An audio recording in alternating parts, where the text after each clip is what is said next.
Are you as insulted as I am? This is what they send against us, this rabble. We hold one of the mightiest cities on the face of the planet. The fury of its guns send all sky-born enemies to the ground in flames. We stand united in our thousands, our weapons without number, our purity without question, our hearts beating courage through our blood. And this is how they attack us?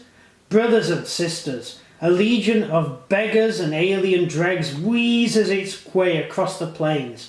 Forgive me when the moment comes when they whine and weep at our walls. Forgive me that I must order you to waste ammunition upon their worthless bodies. I have heard many speak my name in whispers since I came to Hell's Reach. I ask you now, do you know me? And of course we do. This is Merek Grimaldus, the hero of Hell's Reach. This is probably one of the most awesome characters in the 40k universe. He is absolutely amazing, possibly only bested by Lehman Russ, to be honest, because, you know, I'm a Space Wolves player.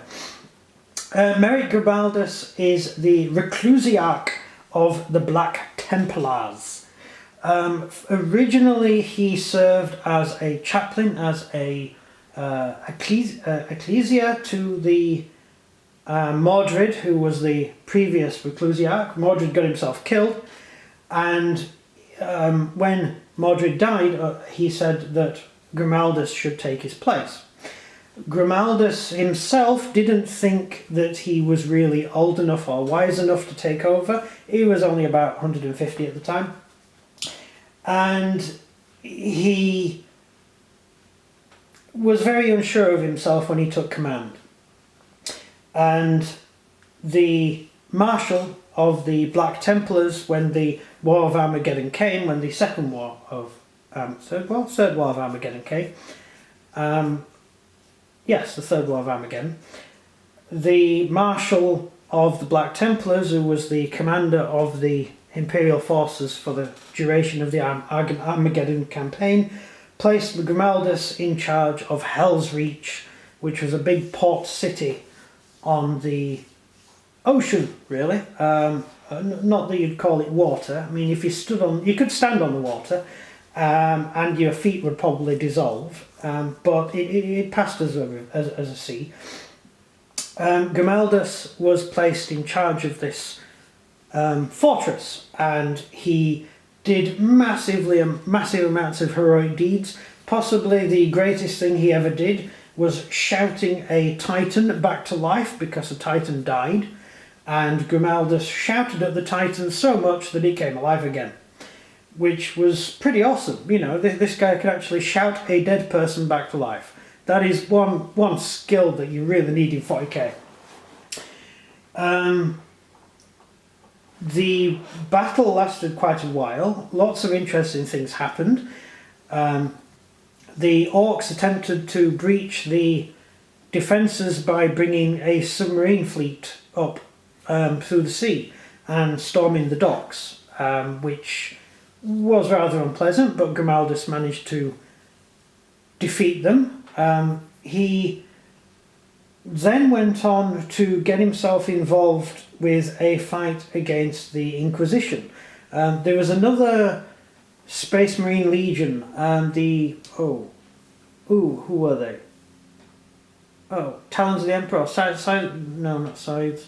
One of them anyway. This other Legion, they had yellow armour, whichever one it was, and they'd been betrayed by the Inquisition to the orcs, and there was it's actually a really long story. I'm not going to go into too much detail, but basically there was an area, an industrial area where orc gargants were being built, and the gargants weren't online, and this Space Marine Legion, who the Inquisition didn't like for some reason, were ordered to attack with their entire chapter. And when they attacked these orcs, it turned out the gargants were actually fully operational, and Inquisition agents were in the cliffs around, and they were shooting all the officers and the command structure of the Legion, of the chapter, and the chapter was butchered. One captain managed to escape, and he flew his Thunderhawk to Hell's Reach, but the Thunderhawk crashed and the captain died. But Grimaldus fought his way out there through the horrific ash storms and boarded the ship and found out the last report, which was that they'd been betrayed. And so Grimaldus himself took his squad all the way out to where the Gargants were, and he led them in a victorious battle against the orc leader, who he strangled with his chains of office, which is pretty awesome. Those little chains he has, he wrapped the chains around the orc. Technically, the Space Marine captain he was with killed the orc, but it was a joint effort, really.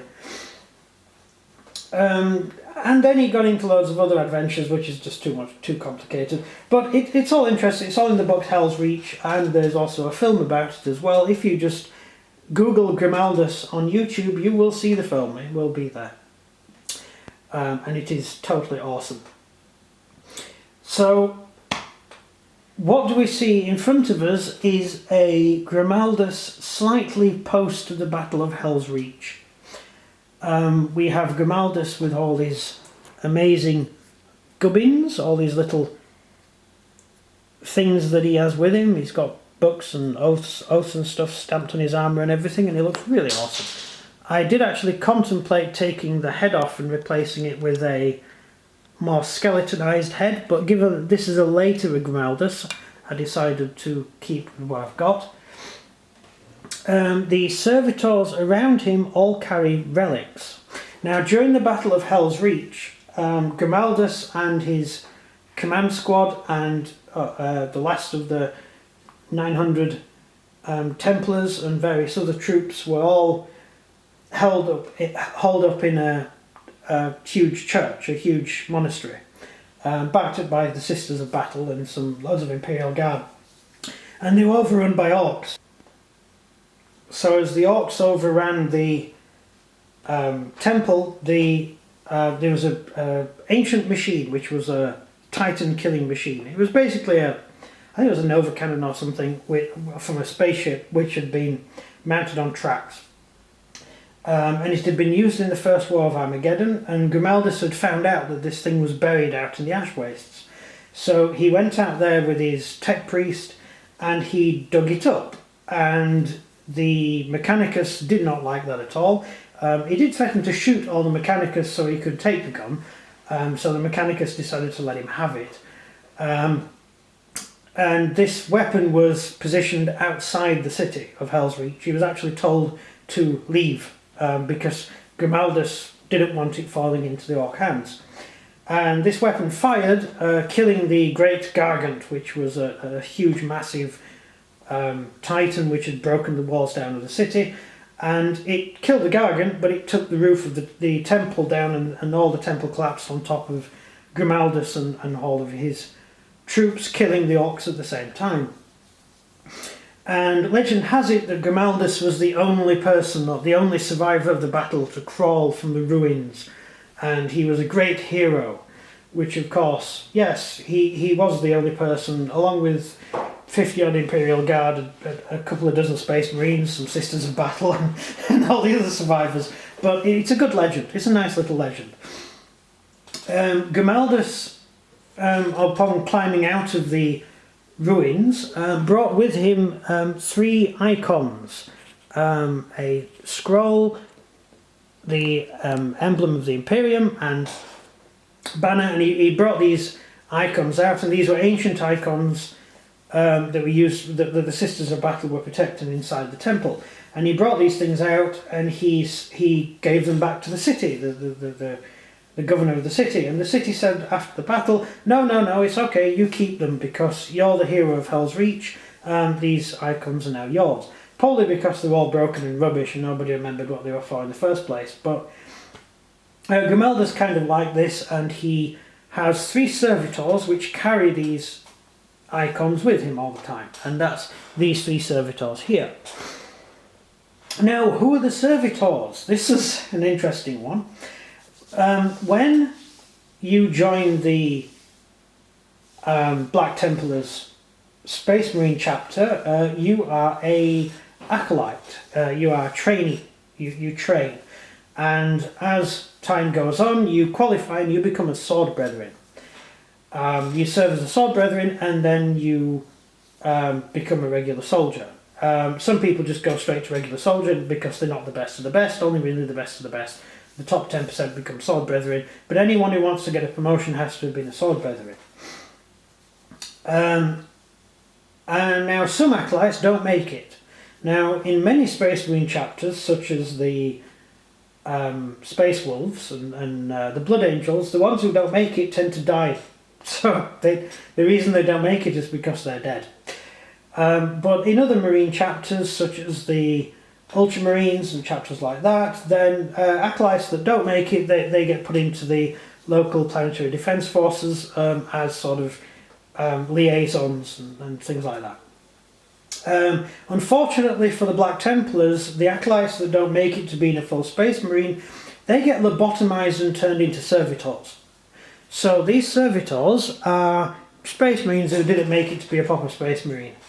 They're now servitors. So that's a bit depressing if you think about it. Anyway, let's get back to skip on to the rules of it, shall we? I think I've blathered far too much. As far as equipment goes, he has a plasma pistol which can be supercharged, which is a plasma pistol. It's pretty cool.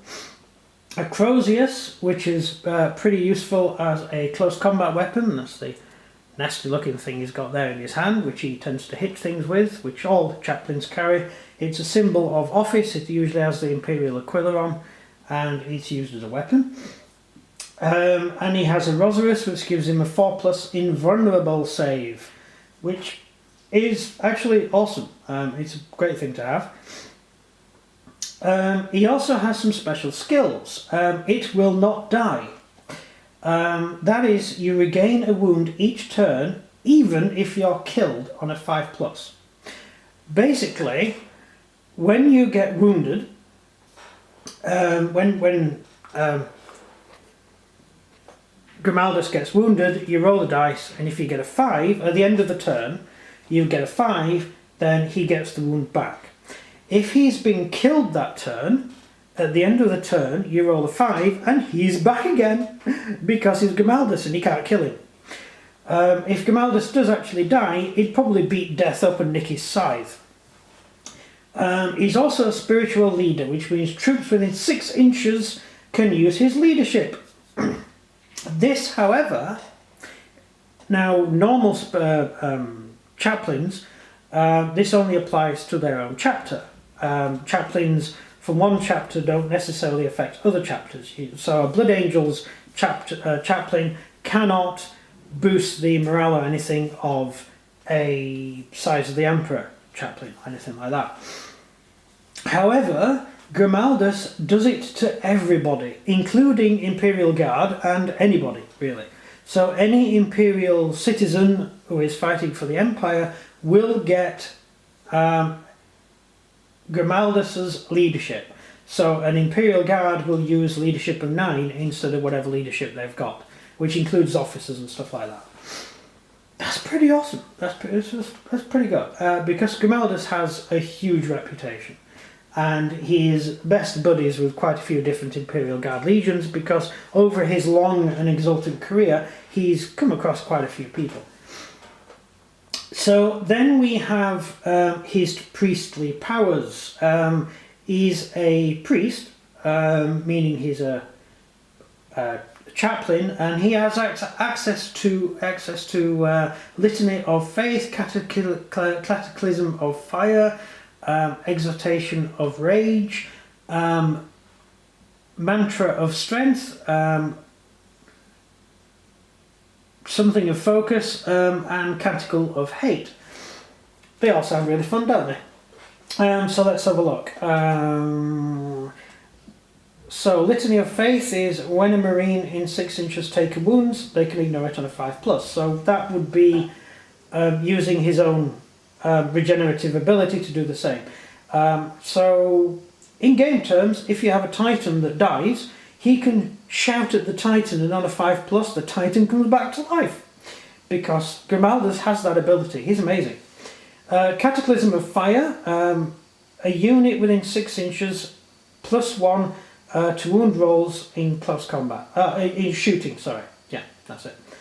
So that's, I would assume he's using his own targeters to aid the Marines in firing. Agitation of Rage is any unit within 6 inch. If you get a 6 to hit, you get an extra attack. Wow. That's actually awesome. So if you roll a 6 to hit, you get a +1 attack. That can be quite good. That could be quite good. Mantra of Strength. Chaplain +1 strength to attacks and damage. Okay, so you have an additional strength point. So that could be good. That could be good. Yeah.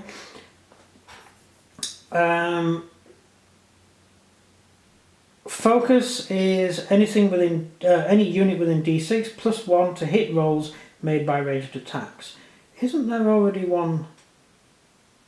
Oh, +1 to wound rolls. Shooting at closest enemy. That's Cataclysm of Fire. Ah, right. So I read that wrong. So this one +1 to hit rolls made in ranged attacks. Right. Pity you can't use the two at the same time, because that would be +1 to hit rolls and +1 to wound for range attacks. But yeah, can't have everything, I suppose.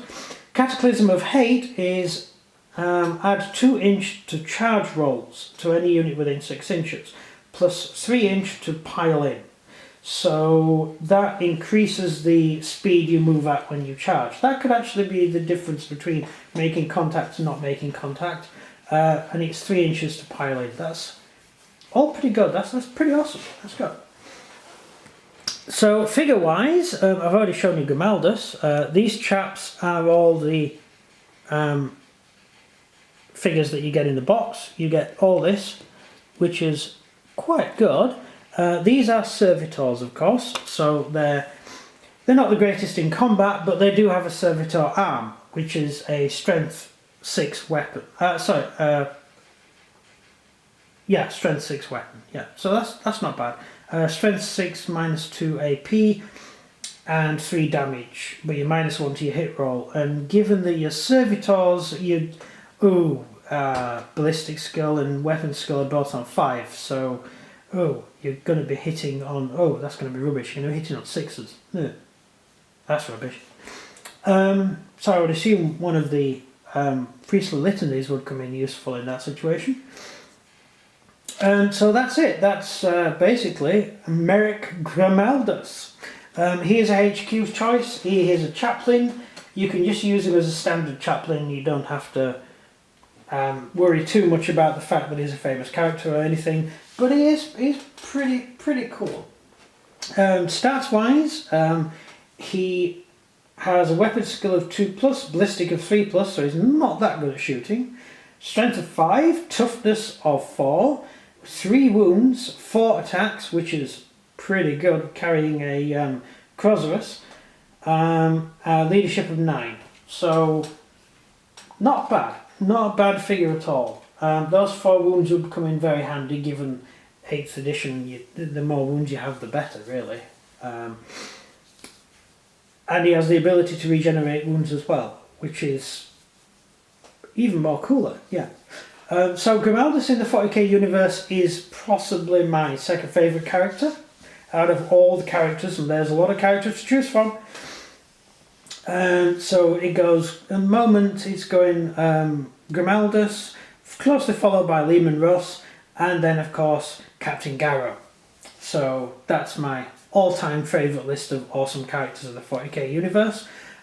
Sadly, Captain Garrow isn't around anymore, and neither is Lehman, so this is the only actual favourite character I can play with. So here we have it. A most awesome collection of figures, and definitely worth it. I'm looking forward to showing you how he fights in games. So leave any comments in the comments section, leave a like if you feel like liking, please follow if you want to follow, and subscribe because I like that too, because that looks good, and I hope to see you in the next video. This has been Imperator Vespasian. Thank you very much for watching, and goodbye.